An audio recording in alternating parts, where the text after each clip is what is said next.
పశ్చిమ బెంగాల్ ముఖ్యమంత్రి సువేందు అధికారి వ్యక్తిగత సహాయకుడు చంద్రనాథ్ రథ్ హత్య కేసులో విచారణ కోసం సీబీఐ రంగంలోకి దిగింది.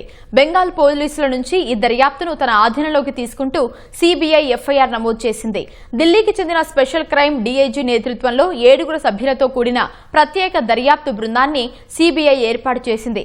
ఈ బృందం దర్యాప్తు అనంతరం కోల్కతా జాయింట్ డైరెక్టర్ కు నివేదిక సమర్పిస్తుంది.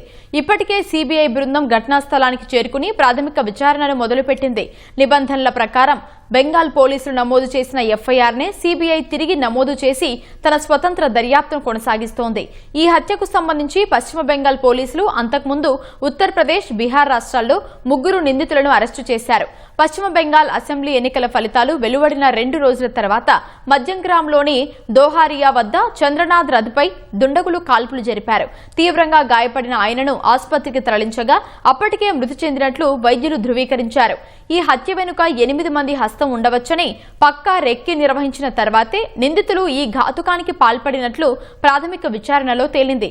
బెంగాల్ ప్రభుత్వ విన్నపం మేరకు ఈ కేసును సీబీఐ లోతుగా విచారిస్తోంది.